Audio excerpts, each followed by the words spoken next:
আমার চ্যানেলে তোমাদের সকলকে স্বাগত। আজ আমরা ক্লাস 8-এর রায়ান মার্টিন প্রশ্নবিচিত্রা থেকে পরিবেশের তৃতীয় পর্যায়ক্রমিক মূল্যায়নের 10ম স্কুল সলভ করব।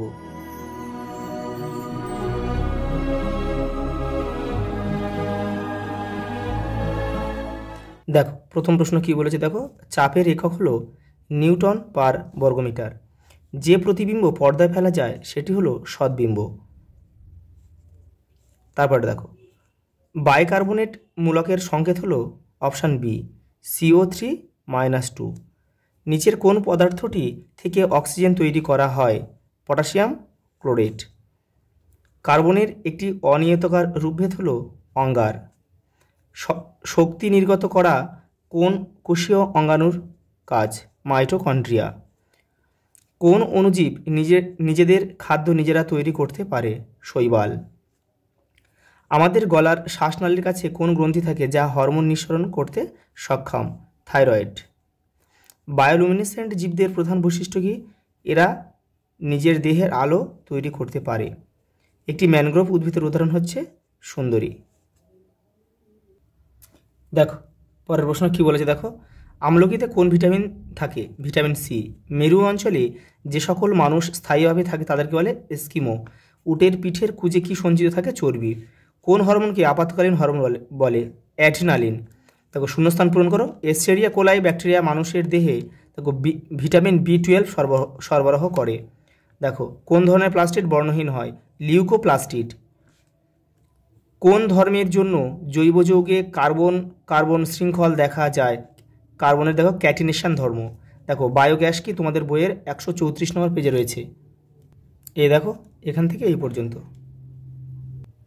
পরেটা দেখো হলুদ রঙের সালফারকে গলিয়ে তার উপর হাইড্রোজেন গ্যাস চালনা করলে কোন গ্যাস উৎপন্ন হয়? দেখো হাইড্রোজেন সালফাইড গ্যাস উৎপন্ন হয়। দেখো 14N7 পরমাণুতে কয়টি প্রোটন ও কয়টি নিউট্রন থাকে? দেখো প্রোটন থাকে কটা? 7টা। আর নিউট্রন থাকে 2টো, বিয়োগ করলে হয়ে যাবে। দেখো 14 থেকে 7 বাদ দাও, 7 পড়ে থাকে, তাহলে নিউট্রন হচ্ছে 7। কঠিন তরল গ্যাসীয় ছাড়াও পদার্থের আরও একটি চতুর্থ অবস্থা আছে, তার নাম কি? প্লাজমা। দেখো আলোর অভ্যন্তরীণ পূর্ণ প্রতিফলনের একটি প্রাকৃতিক উদাহরণ হচ্ছে মরীচিকা। নিউটনের সূত্র অনুযায়ী দেখো F = m×a। এখানে m মানে কি? ভর, আর a মানে ত্বরণ। পরেরটা দেখো প্লবতা কাকে বলে? তোমাদের বইয়ের 15 নম্বর পেজে উত্তরটা রয়েছে, দেখে নেবে। প্রদত্ত চিত্র দুটিতে দেখো একই তরলে দুটি একই রকম বস্তু ডোবানো হয়েছে। কোন ক্ষেত্রে প্লবতা বেশি এবং কেন?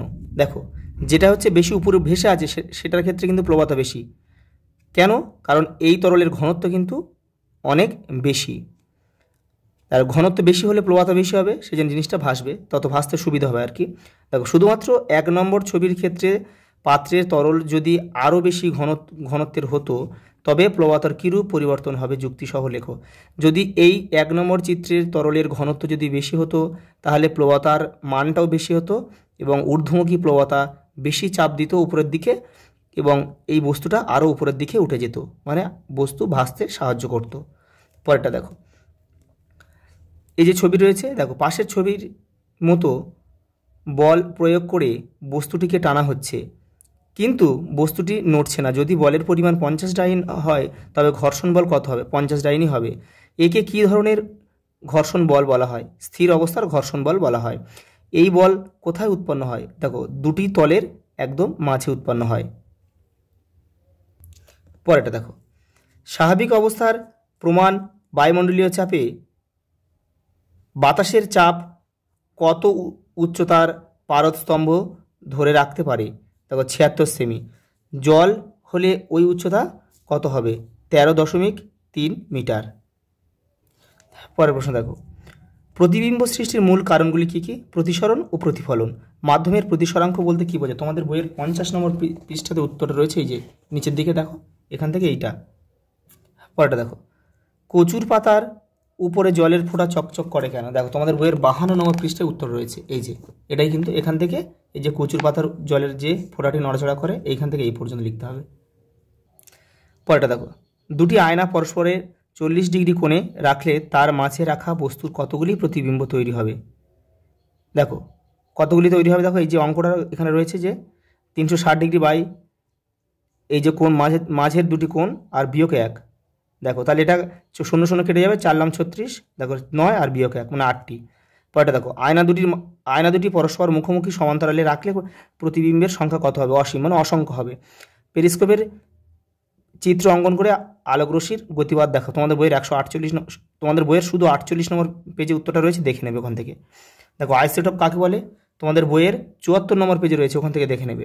উদাহরণ দাও, ওখান থেকে উদাহরণও রয়েছে কিন্তু, ওই ট্রিটিয়াম দেখবে রয়েছে ওখানে।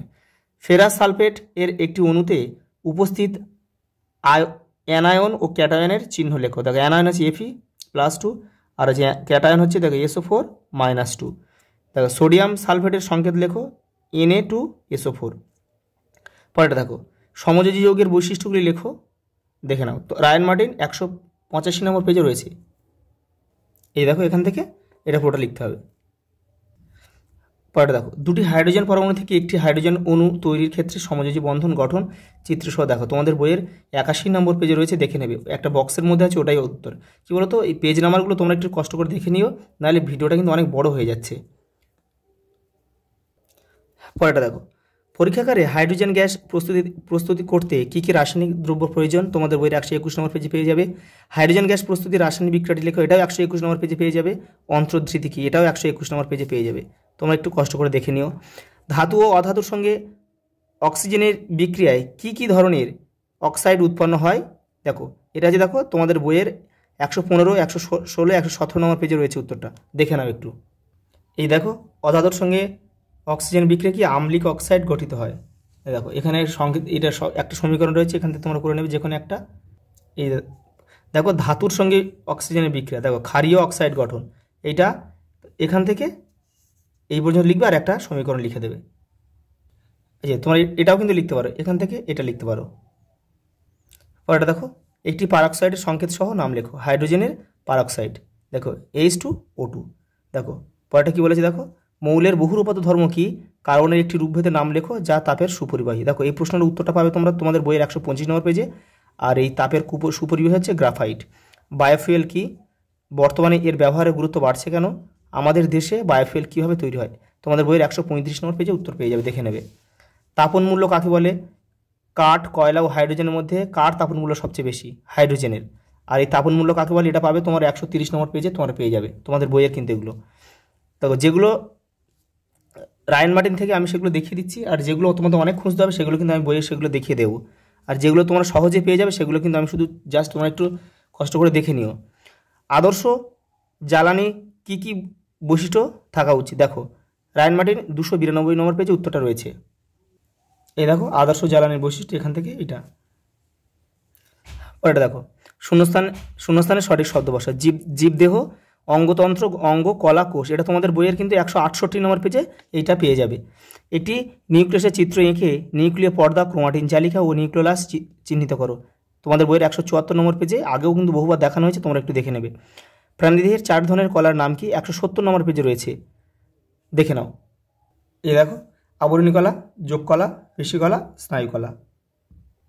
পরেরটা দেখো, উদ্ভিদ কোষ ও প্রাণী কোষের 3টি পার্থক্য লেখো। দেখো রায়ান মার্টিন দেখো 386 নম্বর পেজে উত্তরটা রয়েছে, দেখে নাও। এই যে এই দেখো। পরের প্রশ্ন দেখো, অনাক্রমতা কাকে বলে? তোমাদের বইয়ের 193 নম্বর পেজে রয়েছে। মানবদেহে কোন পদ্ধতির সাহায্যে অনাক্রমতা বাড়ানো সম্ভব? টিকাকরণ।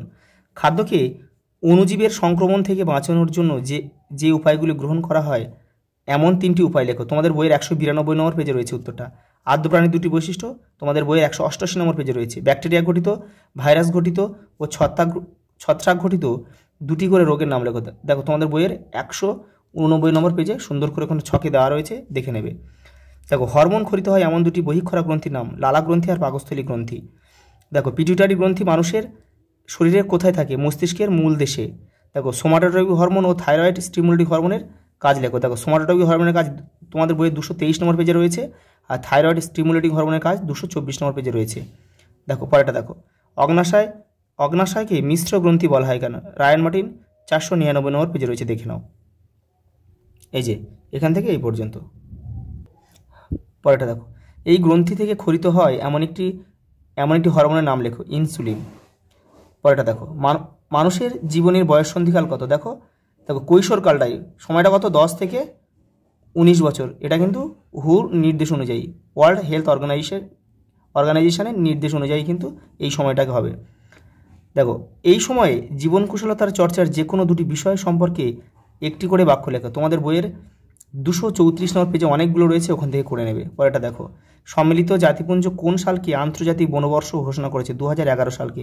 বনে আগুন লাগলে কি কি ক্ষতি হয়? তোমাদের বইয়ের 240 নম্বর পেজে রয়েছে, দুটি করে উপায় লেখো যেভাবে বন বাঁচানো সম্ভব। তোমাদের বইয়ের 241 নম্বর পেজে রয়েছে। মরুদ্যান কি? তোমাদের বইয়ের 253 নম্বর পেজে রয়েছে। মরুভূমিতে জন্মায় এমন একটি উদ্ভিদের নাম লেখো। জোশুয়া, সাগুয়ারো, ফণিমনসা। ইন সিটু সংরক্ষণ ও এক্স সিটু সংরক্ষণ বলতে কি বোঝায়? তোমাদের বইয়ের দেখো 263 নম্বর পেজে কিন্তু উত্তরটা রয়েছে। দেখো পরেরটা দেখো, শাল গাছের 3টি ব্যবহার লেখো। তোমাদের বইয়ের 274 নম্বর পেজে রয়েছে। গোলমরিচ ও দারুচিনি কোন কোন অংশ আমরা মশলা হিসেবে ব্যবহার করি? গোলমরিচ হচ্ছে ফল, আর দারুচিনি গাছের ছাল হচ্ছে আমরা মশলা হিসেবে ব্যবহার করি। দেখো বাঁশ গাছের 2টি বৈশিষ্ট্য লেখো। এটা তোমাদের বইয়ের 272 নম্বর পেজে পাবে। আর নিম, বেল এবং ঘৃতকুমারী একটি করে উপকারিতা। দেখো নিমের আর বেলের উপকারিতা তোমাদের বইয়ে 283 নম্বর পেজে পাবে। আর ঘৃতকুমারীর একটি উপকারিতা 285 নম্বর পেজে পাবে। আজ এই পর্যন্ত, দেখা হবে পরের ভিডিওতে।